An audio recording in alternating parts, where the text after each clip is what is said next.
Hi everyone, I'm Tony Craddock and I'm the Director General of the Emerging Payments Association. Welcome to my insights for July 2020. For the last 112 months, I've shared my insights about something meaty that's going on in payments with the payments community. This month, for the first time in our digitally enabled world, I'm sharing these insights on camera. The big idea is you'll find this engaging, stimulating, hopefully useful, and sometimes even fun. But while the delivery method is new, you can be sure that at least some things don't change, particularly my questionable taste in shirts. I'm going to share three things with you today: my personal views on Wirecard and avoiding a payments lockdown in future, some exciting information about the EPA, and a question for you to ponder upon, all in under 6, maybe 7 minutes. First, Wirecard AG. Astonishing. While modest by Enron standards, the apparent wrongdoings at board level at Wirecard AG Group raised more than a few eyebrows last week. But I believe it was the impact this had on the UK's e-money industry with Wirecard Card Solutions, a loyal member of the EPA and a separate subsidiary to the rest of the business, that was perhaps the most disconcerting. In the end, it meant total lockdown. So for understandable reasons, the FCA had decided it was necessary to freeze all of the accounts under its e-money issuing license, affecting 70 program managers and program owners, hundreds of programs, millions of cardholders, and balances of £1 billion plus.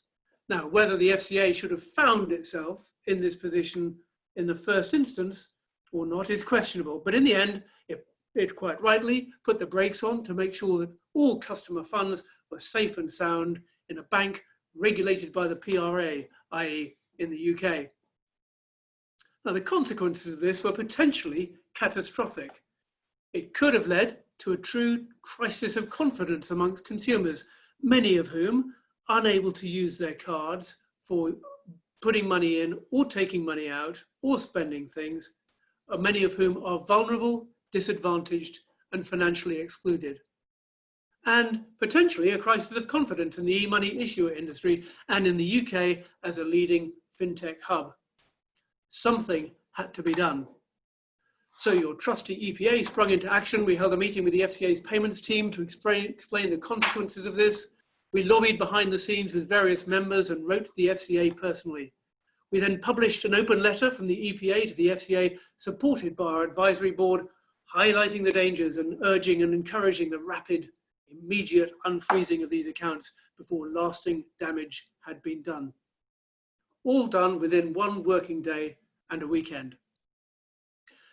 The result of our efforts: behind the scenes, the payments team and the UK team at Wirecard Card Solutions were doing an amazing job, and the FCA unfroze the accounts within 24 hours of the open letter. Our PR team at Sky Parlour kicked into action, secured 5 interviews and 19 pieces of coverage with a reach of over 85 million readers. And the FCA's interim chief executive then asked us to meet with a member of his top executive team to hear our views on how this situation might be avoided in future, avoiding a lockdown of payments, and what changes are required to safeguarding, regulations, commingling and collateral arrangements. All good stuff. It's a difficult area. So fortunately, our project Regulator team, led by Alison Donnelly from FSCom, is producing a review paper called Avoiding a Payments Lockdown, to be published later this month, with the editor of the paper being Chris Hill from Kemp Little. Phew, disaster avoided. Yeah, it was that sort of a week. So secondly, I'm dying to tell you all about the new digitally enabled EPA proposition. It's digitally enabled. Enough said. Check out our website or speak to Nick or Kerry, but best of all, experience it at our virtual sizzling summer party on July the 9th at 4 p.m. We're using a fancy networking platform called Remo, and you come on there, you get to meet lots of people, have lots of fun, and get the inside track on what really happened with Wirecard Card Solutions. That's what it's all about at the EPA. Now, attending is really for EPA members and their personal guests. But if you've listened this far, you deserve to get a personal invitation from me. So just email malik.smith@emergingpayments.org. The email will be around somewhere, and he'll send you a registration code to get in through my guest pass. So looking forward to seeing you there. Finally, I'm in a quandary. Now, you know the EPA is here to make payments work. I think I sound a bit like the Prime Minister. Make payments work, remove friction, save the FCA. I think that's it.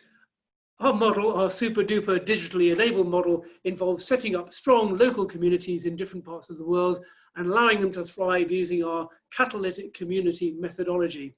That's working well with the UK EPA, over 10 years old, EPA Asia, a couple of years old, and EPA EU, just launched in 2020. But where else do we go to help make payments work everywhere? So right now, the US is beckoning. It looks like there's a need for a strong lobbying voice for the emerging payments community. And I'm sure we can make a difference there, and we could well make some money there too. But the trouble is, working in the US is difficult. It's American after all. It's a strange, mysterious place where odd things happen, and payments, strangely, in my opinion, seem to be well behind the curve, certainly in terms of financial crime, fraud prevention, and anti-money laundering. It's a place where the beer is only cold and shirts are never outrageous. So the question I have for you is this: do we go for America and launch EPA US? Yes or no? Or do we have what the Americans would call an international policy? In other words, a policy to focus on everywhere else other than America. Send your answers on the back of a postcard to me at the usual address. I'd be very grateful for your guidance and your insights. So thank you everybody for listening to the first ever Video Insights. I rather enjoyed it, and I hope you have too. Hopefully see you on July the 9th at the EPA's sizzling summer party. Colourful shirts, very welcome.